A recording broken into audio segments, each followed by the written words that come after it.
Hello everyone.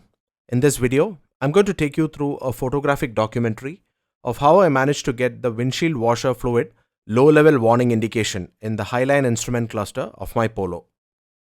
First up, all the parts that you'll need for this DIY. The sensor, which is essentially two metallic probes in a plastic housing, which would come in contact with the washer fluid. Electrical conductivity plays a role here, thereby telling the cluster if there is water in the reservoir. The gasket or the washer for the sensor, which ensures there are no leaks through the gap between the sensor and the hole on the reservoir. The 2-pin pigtail connector for the sensor. This one is different from the one used for the Volkswagen OEM horns. The terminal for the pigtail connector, you'll need 2 numbers. The terminal for the instrument cluster's 32-pin connector, you'll need 1 number. A ground crimp lug to connect the unit to a grounding bolt on the body. Or rather than buying these parts individually, buy a set like this instead. You can source these parts from AliExpress. If you're based out of India, I suggest you ship them to a friend or a relative to somewhere outside India, say Singapore or UAE, and then have them carry it for you or ship it using the postal service, or buy them from eBay. Now let's take a look at the wiring diagram.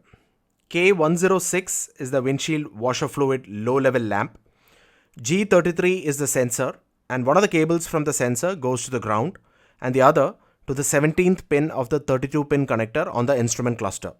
It's actually quite easy to read these current flow diagrams once you get the hang of it. Okay, now let's take a look at the pinout of the 32-pin connector of the instrument cluster. Pin 17 is the input from the sensor.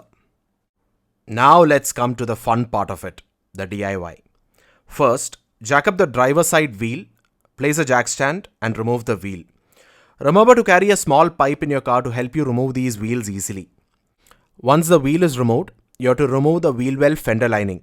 There are 14 numbers T20 torque screws, so take your time and remove it. There are 2 screws beneath the bumper holding the liner, so you'll have to do some acrobat to gain access to it.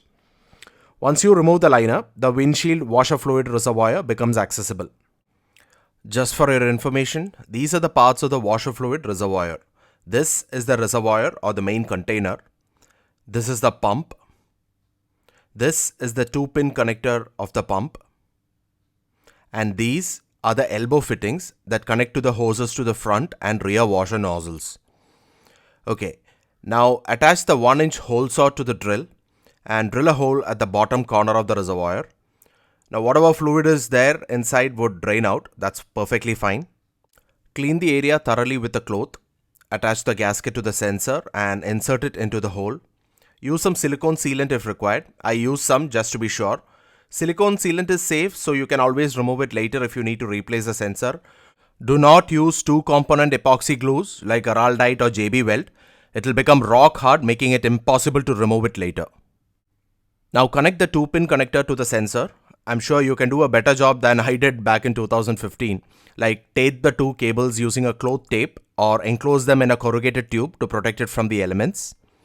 Connect one lead to the ground. It does not matter which one. I took the nearest nut, which secures the reservoir to the frame of the car. Lead the other end of the sensor all the way to the co-driver side of the firewall. Lift up the cowl and you should see an empty rubber grommet there. Poke it and lead the cable to inside the car. Lead the cable to the instrument cluster area. Take out the cluster and remove the 32-pin terminal out of the blue connector by pulling the tab outward. The pins are numbered on the white connector. The image doesn't show it clearly.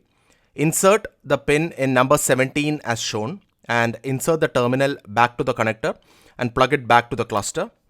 Once you've done all the connections, it's time to fire up the VCDS application. Connect the VCDS cable to the laptop and open the application. Select Control Module. Select 17 instruments, then coding 07, select long coding helper.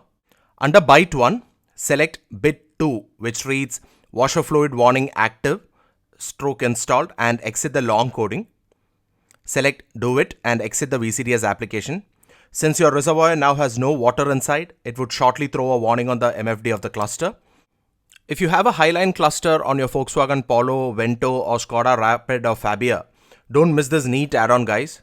So that'll be all, everyone. Thank you so much for watching. I hope you like this video. I'll see you in the next one.